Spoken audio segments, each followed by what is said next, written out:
And here's the thing. I believe all things work together for the good. I do too. And I want to know, when you get tough information, you realize that this thing is over. It was like, what was the steps for you not to go crazy? I think I kind of went crazy a little bit. Did you get online and act a fool too? I never did. Never slashed a tire. So how did, like, what was the process? Because what I'm seeing now is, even this Christian dude now that I used to see, I didn't get into his ministry, but I just seen his wife. She was on the thing, and she's like, he's never prayed with me, and I was just like, this is not the place for this. You know what I mean? Like, what is a healthy process for women to process without getting on social media and or, making it outside of the realm of what I believe could happen if you just have a healthy conversation or accountability partners? Yeah. I don't know if I did it perfectly. I mean, I don't think I did it perfect. I don't know if I did it right even. You know, I did it the best way I could to honor God and try to honor my ex-husband. Because like I said, even throughout the process of going through it, I was still believing God that he was going to bring to me, it just didn't make, it just was like, it was just. I heard this before from somebody else. It's like, if you cuss me out, I'm not saying that you did this, but you cuss me out. I think women don't realize that it be like years and years of compound interest. So once a man finally say, I'm done, like, that really mean like you done. He never told me he was done. Or if you leave, and it's like, I ain't coming back. No, the last thing I heard was I told him that I was willing to work it out. The only thing I got was, because I was also working for a huge church in St. Louis that also has a huge church in West Palm Beach. And I was going back and forth. Even during the pandemic, I was going back and forth privately. On a private plane, I guess what she said. But yeah, I was going back and forth. And so I remember being in West Palm Beach and then getting a FaceTime from him. This was after, everything. And I was like it was right by Valentine's Day. And I'm like, I'm gonna make it back home for that, because I was committed to us, working it out. He was just distraught and was just like, I'm not worthy of being anybody's husband. I'm not worthy of, I shouldn't have done that to you, just that, right? Never really apologized for the situation, but just was like I really messed this up. And so I said, it's okay. We don't be knowing how to do it. Go ahead. I said, it's it's okay. I screen recorded, because I was like, is he going, don't hurt yourself. I was like, it's okay. Because I've only seen him do that, kind of act out emotionally like that 3 times in our whole time of knowing each other. And the other 2 times were very detrimental times, very, very hard times. So him getting to that point, I knew it was serious. So I was like, let me get on this plane, go home. When I went home, that's when everything was packed and he was gone. And so I didn't really get I just thought he was on, keep it a real buck.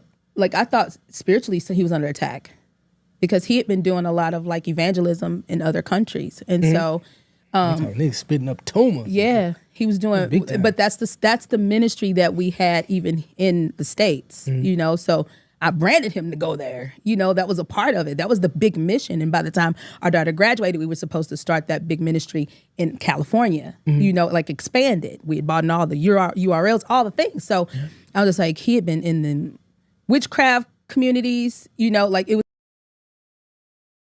was, I believe in gateways. I believe in passageways. And I believe the same ways those demons jumped into them pigs, they could have jumped into him. So I'm like, I'm travailing for him to be delivered from whatever it is that's going on in his mind. Because clearly he must be out of his mind. Because we both know what God spoke to us about our future and our ministry together. It was more about the work we had to do together. And so for me, I was just committed to seeing him through and praying it. So I wasn't, my statement was, I'm married until I'm not.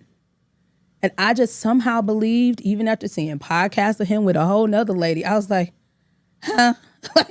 I'm married until I'm not. I kept my wedding ring on until the day our divorce was final with the judge. Didn't talk to anybody, didn't date anybody, didn't entertain anybody. I was married until I was not. That was my commitment to God. When I prayed to God, I heard God tell me, you don't want the blood of what I had purposed for you all on your hands. So I made a commitment. I'm married until I'm not. Now, like I said, I didn't do it perfectly. I did have the added advantage of being surrounded by a group of ladies because I was on a very public platform as well with Joyce Meyer. So being a host of her podcast. What Joyce say when you went through all this stuff? How you doing? I thought you saw it too. That was good. You all right? What do you need from me? Yeah. I was like, I don't know. She said, this is what she said, pray that he finds love. I said, what? She said, pray that he finds love. I said, what do you mean? She said, God is love. Either way it goes, if he finds love, whether it be through another person or through you or through his own journey, pray that he finds love.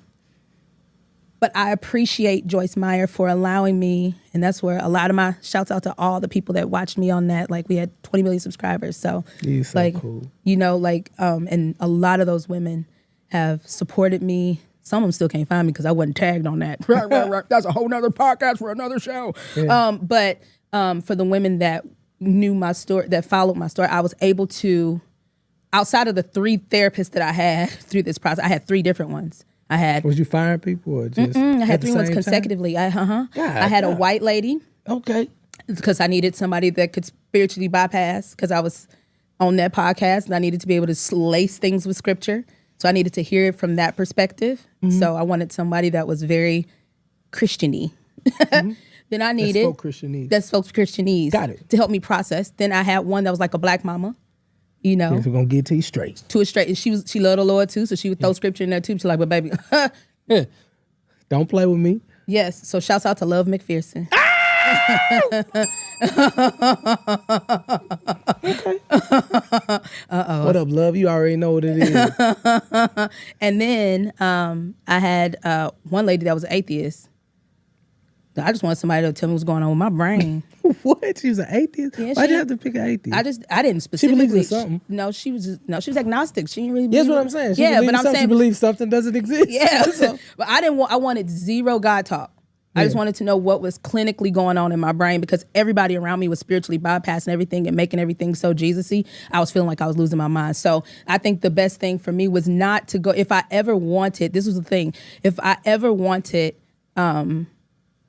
My relationship to work with my ex-husband, if I didn't want the repercussions of my daughter hating me, because that's her father, even with all of the truths that I could have shared, I always feel a little on edge even talking about it now, even though it's still my story. You know, I never want to embarrass my child, but I thought that through, and I've never been in a physical altercation in my life. So why start now? Because I want to fight a girl because she was with my man? No. Like, if anything, I was never going to be a female that was going to be somebody that was going to be more upset with a woman than the man I was in covenant with him. I'm from St. Louis. I'm gonna check the before I check the woman. That's how yeah, we do it. Before I check the woman, I'm gonna talk to my man. I'm gonna check the I still called her for sure. I saw her one time on the road and I looked at her. She got scared, tried to get a restraining order on me. She was scared. So here go the question that I want to ask, because I can kind of see, with the exception of some things, like how it mirrors, especially the part where like I'm trusting God for, and it's like in your case, of course, you say you didn't get a explanation or whatever. Do you ever look back and just be like, man, I can see how I may have been rough in certain times, and maybe that may have been an additive for him to be like, man, I can't do this no more. Is there anything on the inside of you that says, man, next time I'll never do that again? 100%. Yeah. This is why I say all the time, I have 100% everything to do with the demise of my marriage, but I have absolutely nothing to do with the divorce, with the infidelity. I have nothing to do with that. Mm-hmm. I was a casualty in that war. Mm-hmm. But everything to do with the demise of our marriage. And I was willing to stand in the paint, go to counseling, go to therapy.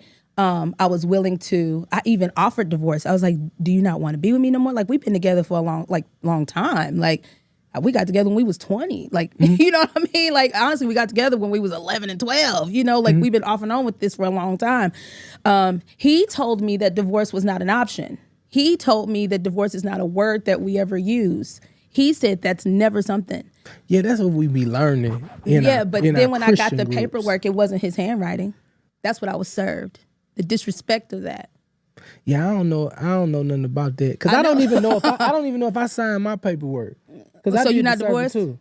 No, I mean I signed that paperwork. Oh, okay. You can believe that? We in a good place and I'm trying my best. Okay, yeah, so yeah, don't signed. be playing. I digress. I signed. I know for a fact. Big W. See, not the little one. Not the little one. But I will say this, and I don't think I've said it publicly.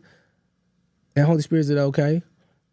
I have looked back at years and years of footage, and my therapist said, because I kind of lost myself. I forgot that I was funny. Like I went on this thing where I don't care about what people think of who I am, and I became this healthier version. I think I just became too serious. I wasn't silly, I wasn't quirky, I wasn't crazy. So I had to do a rabbit hole look recently of 2017 and 2018 when I had this childlike faith. And I looked back and I said, I won't say that I miss her per se, because I know that this was the right decision for the future that the Lord's given me for myself and what I thought is best for my daughter. Like, and I know that sounds a little weird, but it's just the truth. I'm like, nah, this version could have never come without that. So I do understand the benefit of this version, but I do look back and say, man, like I really do miss what was built. Yeah. Like when I seen the purity in my teenager's eye, and I seen what it looked like before hurt, before all of the stuff that I caused, I'm like, man, it's just tough. And I don't recommend it for people. Yeah. But I just knew, after years and years, and here's the thing that I want to maybe give you solace in, and maybe you take it or maybe you don't. Like a lot of times when you are a Christian man, you lean on these principles so much and you ignore how you really feel on the inside. You just fight it. So you overdo your marriage publicly, but deep on the inside, like, man, I ain't really present. Like, he ain't really there. So you'll get these women be like, he was never there. But you fighting these tendencies by getting on camera and being like, I love my wife. She's the best thing. Because you're really trying to protect yourself because you got some internal issues on the inside. I know I did. Cheating on somebody or something? Like, I mean, or cheating, or not even cheating, or pornography. Yeah. Or I believe the higher the anointing that you got, it's like the bigger your sex drive is. So you know what that means. No, I just playing. No, but I do believe that. Because whenever I see a man who's like, for my wife, with the exception of my dear brother Jeremy Anderson, Eric Thomas, this group that I'm in, they really go for it. But I notice a lot of times I'd be like, that's your defense mechanism. Like, because you're fighting something on the inside of you that actually needs a different type of healing. And it's unfortunate that women don't necessarily know, because anytime we bring something to y'all, hell, we gonna get because you try little stuff. This is real talk, just little stuff. You try little stuff like, man, my eyes weren't really healthy this week, boy. But she thinking about the way her body has changed. So what you heard is, I'm not enough for you. So the way you respond is, what you mean your eyes ain't healthy right now? And you be like, well, no, I'm just saying, my eyes, this, that, and other. Well, I know you better not be sitting up here looking at me because I had babies and da-da-da-da. You be like, I'm probably not going to tell you nothing else deeper. And then years and years later, like, you keep on like, nah, I ain't going to tell her that. Nah, I'm struggling with this porn. Well, you get some accountability partners and this, that, and other, and it continues to grow and it continues to grow. And men will never say this because we too macho, but it's like sometimes, bro, like you don't even feel safe. It's like, nigga, if I tell her that, she gon' blow the top. And it's gonna be silent treatment forever. And then what the enemy does is he put people in your path, and I'm giving no excuse for bad behavior or infidelity, but you put something in your path that really listens. He don't really have nothing to do with you. Like, women be thinking they have totally, something's wrong with me, and he did this. Like, nah, like, I just needed somebody to be a helpful ear. Like somebody to be... You needed somebody that also didn't know... Yeah, maybe not know the whole story of what's going on. All the bull stuff. Yeah, because we live in a world where it's like, when you go home and you're reminded of everything that you're not, it kind of take away the dreams. Now, a masculine man is going to work through that. Like, I know better now. I'd be like, nigga, I done been through so much now. I'd be like, nope, I ain't been with one person in all these years. Like, I'm really, really serious about that. But I know in an immature state, a man sometimes, and I make no excuse for it, sometimes we make decisions that are not really based on truth. We do it based on our emotion that we're not really necessarily getting at home. And I'll say this publicly, it had nothing to do, some of the things that I did, it had nothing to do with her. Like, I didn't leave because I wanted somebody else. For me, I left because I thought that there was something else that I needed for myself. I could never be this version because you feel like boxed in. Like, I ain't got no opinion in this house no more. Yeah. I don't have a say in the house no more. It's really, really hard. But let's be clear. Yeah. I 100% concur with that and agree with that. I don't believe that because of all of the insecurities and, things that I've built up over the years for myself even, within the confines of our marriage. Like, I can't say I was the easiest person to always talk to. I know well you weren't, because I'm just playing. I was with you is not who I was at home. Trust and believe. Yeah. I didn't like you. I know, it's good. I don't have no problem with it. But I was like, Dad, she tough. No, I really But you wasn't. tough I at really home. wasn't tough at all. I mean, I would get tough if I felt like somebody was coming at me. Like with my relationship, even with my father. Me and my father were not in a great relationship, and I did get defensive with certain things. But do you think you were overly defensive at certain things? No, I don't. Not really, and very rarely with him. Like he was a big old teddy bear. Like he wasn't an aggressive person. He just shut down a lot. He was just silent a lot. Eat honey buns and be quiet. Like at it's church. like be quiet. Like we can't win. But I mean, not even when we was arguing, just period in life. And so that's why. Because I know my communication style is more talk it through and talk it out, and his is more shut down.